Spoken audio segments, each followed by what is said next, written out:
Mapagpalang araw po sa inyong lahat.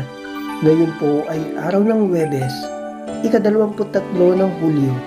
Pakinggan po natin ngayon ang mabuting balita ng Panginoon. Pagbasa mula sa aklat ni Propeta Jeremias. Sinabi sa akin ng Panginoon na pumunta ako sa Jerusalem at ipahayag ito sa lahat ng naroroon. Natatandaan ko ang iyong katapatan noong bata ka pa.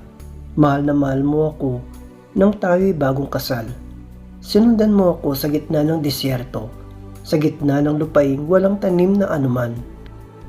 Israel, ika'y akin lamang. Ikaw ang pinakamainam na bahagi ng aking ani. Pinahirapan ko ang lahat ng nanakit sa iyo. Pinadalhan ko sila ng mga kaguluhan. Akong Panginoon ang nagsasabi nito.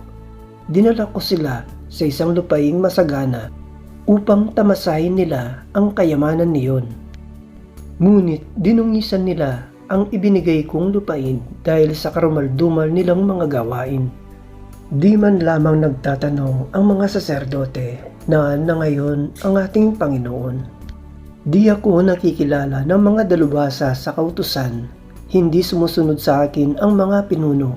Nangangaral ang mga propeta sa pangalan ni Baal. Sumasamba at naglilingkod sa mga Diyos-Diyosan. Kaya manginig kayo sa takot o kalangitan, manggilalas kayo at manghilakbot. Akong Panginoon ang nagsasalita. Dalawa ang kasalanan ng aking bayan. Tinalikdan nila ako, akong bukal ng tunay na buhay. At humukay sila ng sariling balon.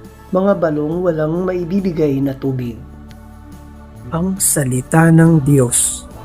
Salamat sa Diyos. Salmong tugunan. Sa iyo poon nagmumula ang umiiral na madla. Ang wagas na pag-ibig mo, o poon, ay walang hanggan, at ang iyong pagtatapat ay abot sa kalangitan. Matuwid at matatag ka na tulad ng kabundukan. Ang matuwid na hatol mo'y sinlalim ng karagatan. Sa iyo poon nagmumula ang umiiral na madla. O Diyos, iyong pag-ibig mo'y mahalaga at matatag. Ang kalingay na darama sa lilim ng iyong pakpak. Sa pagkain ay sagana sa sarili mong tahanan. Doon sila umiinom sa batis ng kabutihan. Sa iyo poon nagmumula ang umiiral na madla. Sa iyo rin nagmumula iyong lahat na may buhay. Ang liwanag na taglay mo ay sa amin umahakay. Patuloy mong kalingain ang sa iyo'y umiibig. Patuloy mong pagpalain ang may buhay na matuwid. Sa iyo poon nagmumula ang umiiral na madla. Aleluya, aleluya. Papuri sa Diyos Ama, pagkat ipinahayag niya, hari siya ng mga aba. Aleluya, aleluya. Ang mabuting balita ng Panginoon ayon kay San Mateo. Noong panahong iyon, lumapit ang mga alagad at tinanong si Jesus, bakit po ninyo dinadaan sa talinghaga ang inyong pagsasalita sa kanila? Sumagot siya, ipinagkaloob sa inyo na malaman ang mga lihim tungkol sa paghahari ng Diyos. Ngunit hindi ito ipinagkaloob sa kanila. Sapagkat ang mayroon ay bibigyan pa at mananagana, ngunit ang wala, kahit ang kakaunting nasa kanya, ay kukunin pa.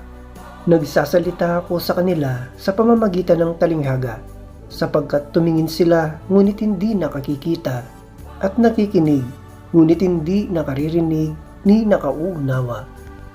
Natutupad nga sa kanila ang hula ni Isaias na nagsasabi, makinig man kayo ng makinig, hindi kayo makauunawa. At tumingin man kayo ng tumingin, hindi kayo makakikita, sapagkat naging mapurol ang isip ng mga ito. Mahirap makarinig ang kanilang mga tainga, at ipinikit nila ang kanilang mga mata.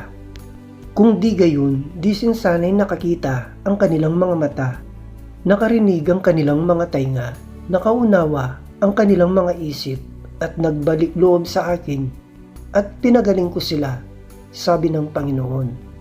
Mapalad kayo sapagkat nakakikita ang inyong mga mata at nakaririnig ang inyong mga tainga. Sinasabi ko sa inyo, maraming propeta at matutuwid na tao ang nagnasang makakita sa inyong nakikita, ngunit hindi ito nakita at makarinig sa inyong naririnig, ngunit hindi ito napakinggan. Ang mabuting balita ng Panginoon. Pinupuri ka namin, Panginoong Hesukristo.